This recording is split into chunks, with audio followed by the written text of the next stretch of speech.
I found a hidden room in my house. What I discovered inside changed everything I knew about my family. Hi everyone! Before we get into today's video, I need your help. We've noticed that the channel's reach has been dropping a bit, and one of the best ways you can support us is by subscribing. It's quick, free, and helps us keep bringing you new and interesting stories. Your support means the world to us, and together we can grow this channel. Thank you so much. Now let's get to today's story. I'm writing from a temporary account for obvious reasons, and I've changed some details to protect my anonymity. The house on Ashford Lane has been in my family for 4 generations. It sits at the end of a gravel road, surrounded by old oaks that block out most of the sunlight, even at noon. The house itself is Victorian, built in 1892, with towers and gables and windows that stare out like vacant eyes. It's the kind of house people slow down to photograph, the kind that looks beautiful and terrible at the same time. I grew up in that house. I left when I was 18, swearing I'd never come back. But here I am at 32, standing in the front hallway with my suitcases, listening to the familiar creaks and groans of old wood settling. My mother died 3 months ago. My father died when I was 12. The house is mine now, along with all its ghosts. My name is Sarah, and this is the story of what I found in the walls of my childhood home. This is the story of how everything I thought I knew about my family was a carefully constructed lie. The house always felt wrong. Even as a child, I sensed it. There were rooms we didn't use, doors that stayed locked, entire sections of the house my mother avoided. When I asked why, she'd give vague answers about structural damage or old plumbing that needed repair. But the repairs never happened. Those doors stayed locked year after year. My mother was a cold woman, distant and preoccupied with things I could never understand. She rarely smiled. She never laughed. She moved through the house like a ghost herself, always listening, always watching, as if waiting for something to happen. My father was different before he died, warm, affectionate, present. But there was sadness in his eyes, something broken that he carried with him everywhere. I remember being 5 years old and finding a door in the hallway upstairs, one I'd never noticed before. I tried the handle, locked. When I asked my mother what was behind it, her face went pale. "Nothing," she said sharply. "That door stays locked. You are never to try to open it. Do you understand?" "Why?" "Because I said so. Some things are better left alone, Sarah." That became her mantra whenever I asked about the locked doors, the unused rooms, the strange gaps in our family photos. Some things are better left alone. I learned to stop asking. The basement was forbidden entirely. There was a heavy wooden door at the bottom of the kitchen stairs, secured with 3 separate locks. My mother kept the keys on a chain around her neck, even while she slept.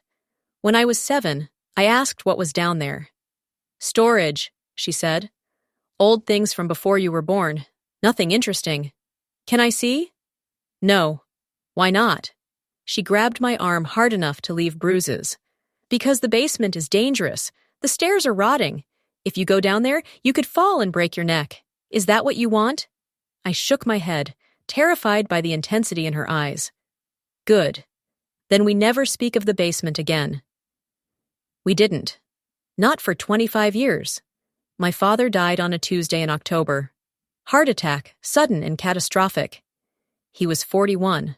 I was 12. After his funeral, my mother became even more withdrawn. She stopped cooking proper meals. She stopped leaving the house except for groceries. She wandered the halls at night, and I'd hear her footsteps above my bedroom, pacing back and forth for hours. Sometimes I'd hear her crying. Sometimes I'd hear her talking to someone, though we were alone in the house. I left for college the day after my 18th birthday and barely looked back. I built a life in the city, 200 miles away from Ashford Lane and its suffocating atmosphere. I called my mother once a month out of obligation. She never had much to say. She never asked me to visit. We existed in each other's lives as formalities, nothing more. When the hospital called to tell me she'd had a stroke, I felt nothing. When they called 3 days later to say she'd died without regaining consciousness, I felt relief. I'm not proud of that, but it's the truth. The funeral was small. My mother had no friends, no living relatives besides me. A few elderly neighbors attended out of courtesy. The minister gave a generic eulogy about a woman he'd never met. We buried her next to my father in the town cemetery, and I went back to the house on Ashford Lane to begin the process of selling it. That's what I told myself I was doing, getting the house ready to sell, cleaning it out, making repairs, listing it with a realtor. I'd use the money for a down payment on a condo in the city, somewhere bright and modern with no history, no shadows, no locked doors. But the house had other plans. I started in my old bedroom on the second floor. It hadn't been touched since I'd left 14 years earlier. Same furniture, same faded curtains, same water stain on the ceiling above the bed. I packed up my old books and clothes, threw away the posters and childhood trinkets that no longer meant anything. Then I moved to my mother's room. It was meticulously clean, almost sterile. No photographs, no personal items, nothing that suggested a human being had lived there. Just a bed with white sheets, a dresser, a nightstand with a lamp. I went through the dresser drawers and found only neatly folded clothes. The closet held more clothes and a box of old tax documents. On the nightstand, I found the keychain. 3 old brass keys, worn smooth with age. I knew immediately what they were for. The basement. I stood there holding them, feeling their weight, and something in my chest tightened. I could almost hear my mother's voice. Some things are better left alone. But my mother was dead. Her secrets had died with her, and I'd spent my entire childhood wondering what was behind those locked doors. I went downstairs to the kitchen. The basement door looked exactly as I remembered. Heavy oak, 3 deadbolts, scarred and ancient. I fitted the first key into the top lock. It turned smoothly, as if it had been used recently. The second key, the third. The door swung open on silent hinges. Stone steps descended into darkness. I found a light switch and flipped it. A single bulb illuminated the stairway, casting long shadows. The air that drifted up smelled of mildew and something else, something chemical and sharp. I descended slowly, gripping the railing. The steps were solid, not rotting at all. My mother had lied about that too. The basement was larger than I'd expected, stretching the full length of the house. Old furniture was stacked against one wall, chairs with broken legs, a cracked mirror, a wardrobe with its doors hanging open. Garden tools hung from hooks. Mason jars lined wooden shelves, their contents long since spoiled. Normal basement things. Nothing sinister. Nothing worth 3 locks and a lifetime of secrecy. I was almost disappointed. Then I noticed the far wall. It was made of newer brick, different from the old stone foundation. The mortar was cleaner, less weathered, and there was a seam, barely visible, running vertically down the center, like a door that had been bricked over. I walked closer, running my hand along the surface. Definitely newer construction, maybe 20 or 30 years old. Someone had sealed off part of the basement deliberately, creating a wall where there shouldn't be one. Why? I went back upstairs and searched the house for tools. In the garage, I found a sledgehammer, a pry bar, and work gloves.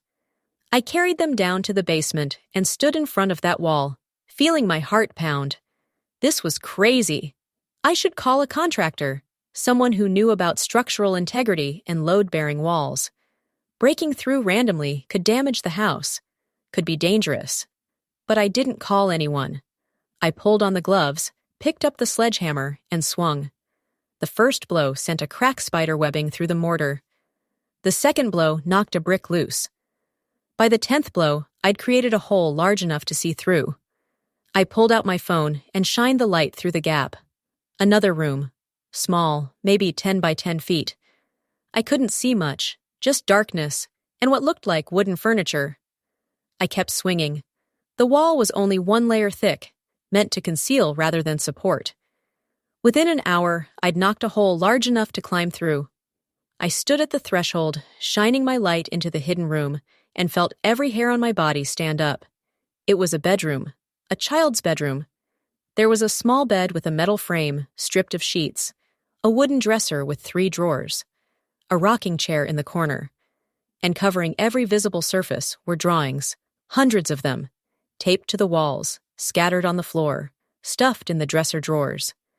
Children's drawings in crayon and marker and colored pencil, houses and trees and stick figure families, but also darker things, crying faces, figures behind bars, crude representations of pills and needles.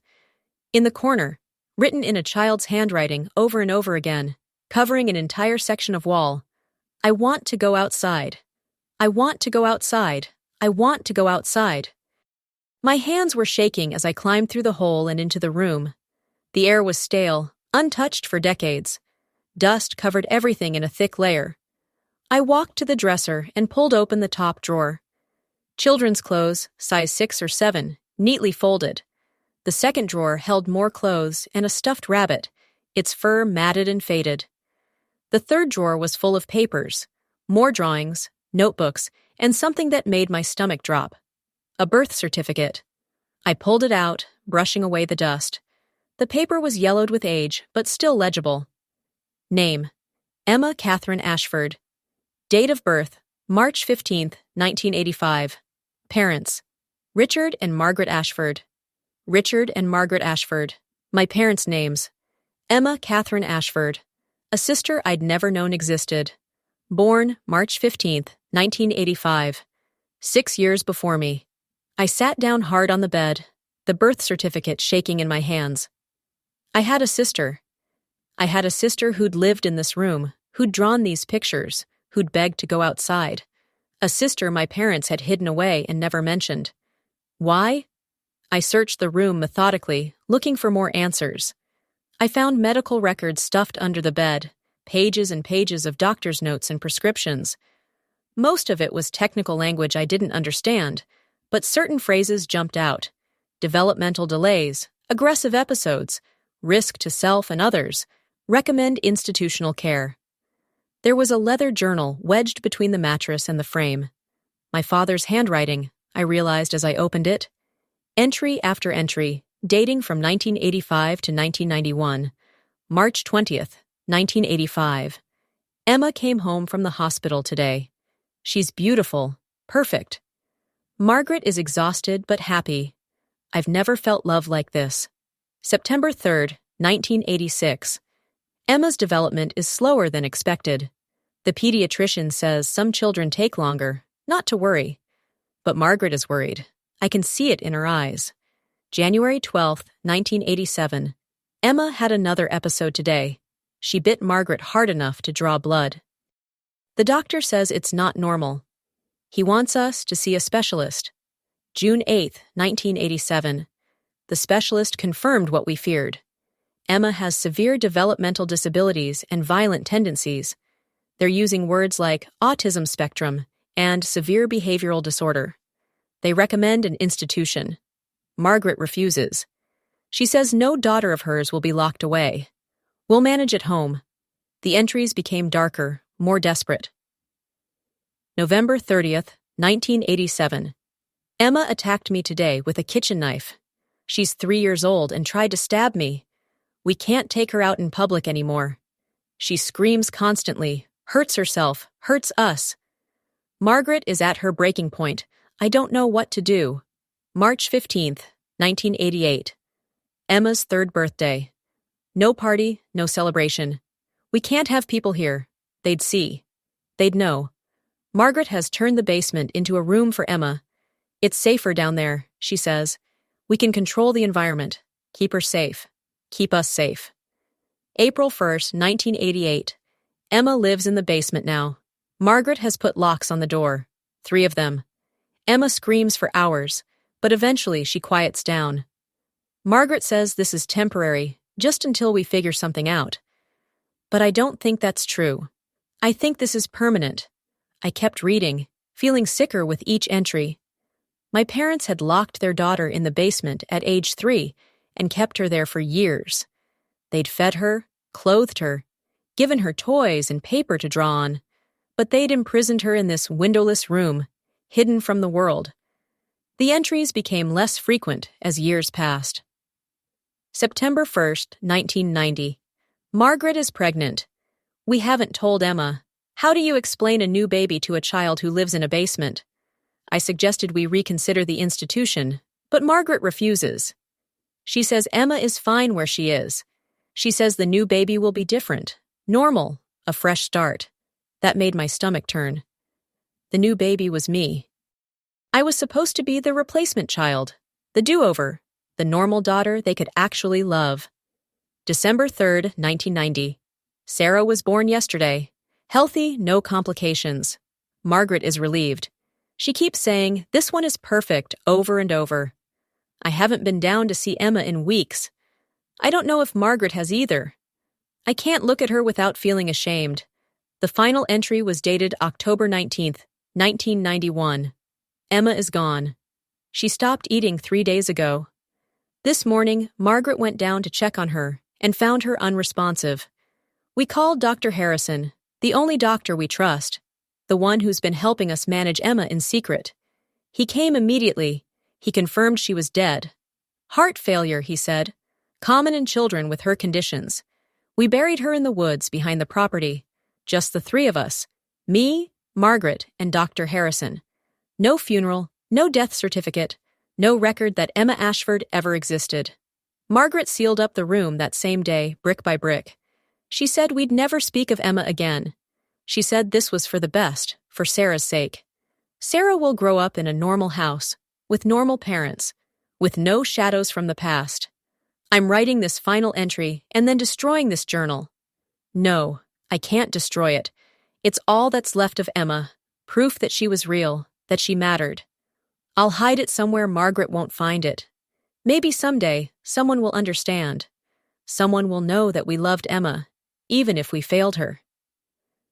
I closed the journal and sat in the darkness of that hidden room, crying for a sister I'd never known. Emma had lived and died in this basement, and my parents had erased her from existence. They'd built a new life on top of her grave, had another daughter, and pretended the first one had never been born. I was the replacement child, the do-over, the one who got to live upstairs, in the light, with windows and fresh air and freedom. Everything Emma had been denied. I climbed out of the room and went back upstairs. The house felt different now, haunted in a way I could finally name. I walked through the halls and saw Emma everywhere, her ghost behind every locked door, her voice in every creak of the floorboards. I needed to know more. I needed to understand the full scope of what my parents had done. I spent the next 3 days searching the house. I found more evidence hidden in unexpected places. A box of Emma's baby photos in the attic, stuffed behind insulation. Medical bills paid in cash to Dr. Harrison, hidden in my father's study. A letter from a lawyer, dated 1988, advising my parents on how to avoid reporting Emma to child services. My parents hadn't just failed Emma. They'd actively conspired to hide her, to prevent anyone from helping her. And they'd enlisted others. Dr. Harrison, the lawyer, possibly others. I found Emma's grave in the woods behind the property, just where my father's journal said it would be. A small clearing, the ground slightly sunken, marked only by a flat stone with no inscription. I stood there for an hour, trying to find words, but nothing seemed adequate. I'm sorry. I'm so sorry you were born into this family. I'm sorry no one saved you. That's when I heard the voice behind me. You shouldn't have gone down there. I spun around. An elderly man stood at the edge of the clearing, leaning on a cane. He was thin, probably in his 80s, with white hair and kind eyes that looked infinitely sad. Who are you? I demanded. Dr. Harrison, I was your family's physician. Your mother's, your father's, and Emma's. My hands clenched into fists. You helped them. You helped them hide her. Yes. He didn't deny it, didn't make excuses. I did. How could you? She was a child. She needed help, real help, and you let them lock her in a basement. I know. He walked closer, his movements slow and careful. I've lived with that guilt every day for 31 years. I told myself I was doing what was best. Your parents were terrified. Emma was violent, unpredictable, dangerous to herself and others. In those days, institutions were terrible places. I convinced myself she was better off at home, even in that room. She died there. I know. Heart failure, as I told your father. But the truth is more complicated. Emma gave up. Children like her, kept in isolation, deprived of stimulation and human contact, they just stop. She stopped eating, stopped responding, stopped wanting to live. I should have intervened sooner. I should have reported your parents to the authorities, but I didn't, and Emma paid the price. Why are you here now? Because I've been watching the house. I knew you'd come back after your mother died. I knew you'd find the room eventually. I wanted to tell you the truth before you discovered it on your own, but I was a coward. So I waited. And now, here we are. What else haven't you told me? He was silent for a long moment. Your mother never forgave herself. She blamed herself for Emma's disabilities, for not being able to handle her, for choosing to lock her away instead of getting professional help. After Emma died, your mother's guilt consumed her. That's why she was so cold to you. She couldn't let herself love another child, couldn't risk failing again. So I grew up with a mother who couldn't love me because she killed my sister. She didn't kill Emma. Emma's conditions were severe.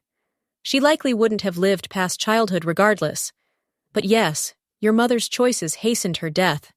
And your mother knew that. It destroyed her. Good, I said bitterly. She deserved to be destroyed. Dr. Harrison looked at me with those sad eyes. What will you do now? I don't know. Report it? Call the police and tell them my parents hid a disabled child in their basement 30 years ago and buried her in the woods? What purpose would that serve? Everyone involved is dead except you. Sor, you could give Emma a proper burial, acknowledge her existence, put her story on record so she's not forgotten, and destroy my parents' reputation. Let everyone know what they did. Yes, I thought about it. My mother was dead. She couldn't be punished, couldn't face consequences. My father had been dead for 20 years. The only person who would suffer from this revelation was me, living with the shame of being the daughter of people who'd done something monstrous. But Emma deserved better than an unmarked grave in the woods. I'll think about it, I said finally. Dr. Harrison nodded. He pulled a card from his pocket and handed it to me. If you need anything, if you want to talk, I'll tell you everything I know. He walked away, disappearing into the trees, leaving me alone with Emma's grave. I stood there until dark, then walked back to the house. That night, I went back down to Emma's room. I sat on her bed and read through her drawings, looking for some connection to the sister I'd never known. Most were typical child scribbles, meaningless shapes and colors, but some were more detailed. A house with bars on the windows, a girl with a sad face, a family of 3 with one figure crossed out. Emma had known. Somehow, even as a young child, she'd known she was being erased. I found a photograph tucked into one of the notebooks. Black and white, creased and faded. A little girl, maybe 4 years old, sitting in this same room. She had dark hair like mine, the same shape of face. She was smiling at the camera, a genuine smile that showed missing front teeth. She looked happy in that moment, captured in time before she understood what her life would be. I took the photograph upstairs and placed it on the mantel in the living room, next to the formal portrait of my parents on their wedding day. 3 generations of Ashfords, visible at last. Over the next week, I made decisions. I called a local funeral home and arranged for Emma's remains to be exhumed and properly buried in the town cemetery next to our parents. I ordered a headstone with her name, her dates of birth and death, and a simple inscription, Emma Catherine Ashford, beloved daughter, gone too soon.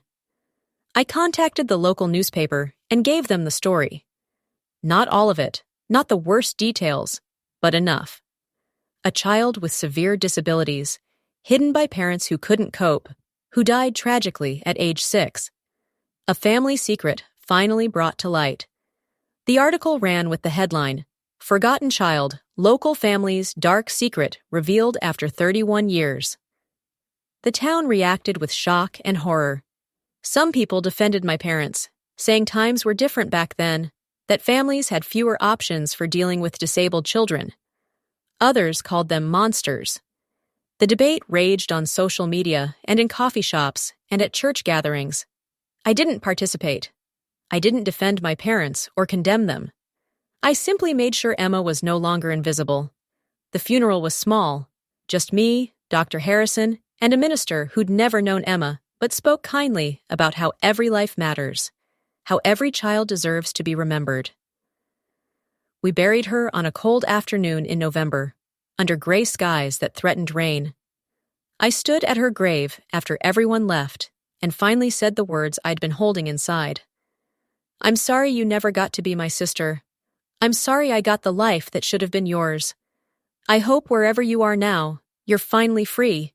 You're finally outside." I put the house up for sale the next day. I couldn't live there, couldn't walk those halls knowing what had happened in the basement. A developer bought it for the land value and plans to tear it down, build something modern in its place. Good. Let the house be erased the way Emma was. Let there be no monument to what happened there. I kept some things, Emma's drawings, her photograph, my father's journal. Evidence of a life that mattered, even if it was brief and tragic. I moved back to the city and tried to return to my normal life, but nothing felt normal anymore. I couldn't stop thinking about Emma, about what her life might have been if she'd been born to different parents, in a different time, if she'd received proper care instead of imprisonment, if someone had loved her enough to do what was right instead of what was convenient. I started volunteering with an organization that advocates for disabled children and their families. I don't talk about Emma directly, but she's the reason I'm there. I'm trying to make sure no other child ends up forgotten in a basement, erased from family photos, buried in an unmarked grave. It's not enough. It will never be enough. But it's something. 3 months after Emma's funeral, I received a package in the mail. No return address. Inside was a second journal, older and more worn than my father's. My mother's handwriting filled the pages. I almost threw it away without reading it. I didn't want to know more. I'd learned enough about my parents' failures, their cowardice, their monstrous choices. But I opened it anyway. The entries started shortly after Emma's birth and chronicled my mother's descent into desperation. She'd been a young mother, overwhelmed and alone. My father worked long hours. Emma was difficult from the beginning, crying constantly, refusing to eat, hurting herself and others. My mother had begged for help. She'd taken Emma to doctor after doctor. She'd tried medications, therapies, special diets. Nothing worked. Emma got worse, and my mother got more isolated, more exhausted, more desperate. She wrote about the day she put Emma in the basement.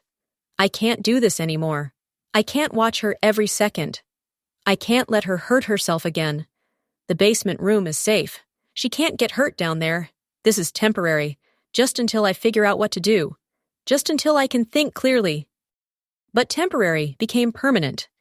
Days became weeks, became years. The entries after my birth were the hardest to read. I look at Sarah and I see everything Emma should have been. Perfect, healthy, normal. I try to love Sarah the way I should, but every time I look at her, I think about Emma down there in the dark. I'm a monster. I know I'm a monster. But I can't undo what I've done. I can't save Emma. All I can do is make sure Sarah has a good life. Make sure she never knows, never carries this burden. After Emma's death, the entries became sporadic and increasingly incoherent. My mother's guilt had consumed her completely. She'd barely been able to function, had needed medication to sleep, to eat, to get through each day. The final entry was dated the day before her stroke. "Sarah came back. She's going to find the room. I know she will. She always was curious, always asking questions I couldn't answer.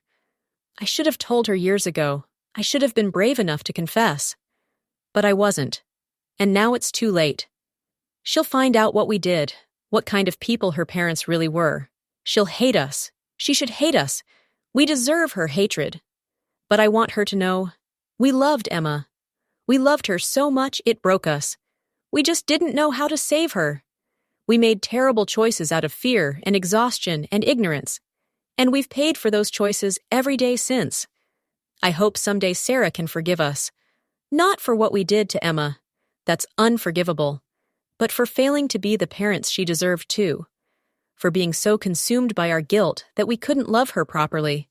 For making her grow up in a house full of ghosts. I'm sorry, Sarah. I'm so sorry for everything. I sat with that journal for hours, reading and rereading my mother's words, looking for forgiveness in myself that I wasn't sure I could find. My parents had done something terrible. They'd failed Emma in the worst possible way. They'd let fear and shame dictate their choices, and a child had died because of it. But they'd also been young, overwhelmed, and living in a time when resources for families like theirs barely existed. They'd made bad choices that snowballed into tragedy, and they'd spent the rest of their lives drowning in guilt. Does understanding equal forgiveness? I don't know. I don't think I'll ever forgive them completely, but I understand them better now. I understand that people can love their children and still fail them catastrophically. That good people can make monstrous choices. That guilt can destroy you as surely as any disease. I keep both journals now, along with Emma's drawings and photograph. Evidence of a family destroyed by secrets and shame. A cautionary tale about what happens when fear wins over love. I visit Emma's grave once a month. I bring flowers, clean the headstone, sit for a while and talk to her. I tell her about my life, about the advocacy work I do, about the families I meet who are struggling with disabled children and getting the support my parents never sought. I tell her I wish I'd known her. I tell her she deserved better. And I tell her that she's no longer forgotten. The house on Ashford Lane is gone now, demolished and replaced with a modern colonial that looks nothing like the Victorian monster that stood there for over a century. The new owners don't know about Emma, about the hidden room in the basement, about the girl who died there. Sometimes I drive by and look at that new house, trying to reconcile it with my memories. It's easier to look at. Brighter, cleaner. No shadows lurking in the corners. But I know what's underneath. I know what ground that house is built on. And I know that some things can't be erased, no matter how much brick and mortar you pile on top of them. This is my story. The story of how I found a hidden room in my house and discovered that my entire childhood was built on a lie. That I had a sister who lived and died in darkness while I walked freely in the light. I'm still processing what this means, still trying to understand who my parents really were, who I am as their daughter, what responsibility I carry for Emma's memory. But I know this. Emma existed. She mattered. She was real, and she deserved better. And I will spend the rest of my life making sure she's not forgotten again. Her name was Emma Catherine Ashford. She was 6 years old when she died. She loved to draw. She wanted to go outside. And now, finally, her story has been told.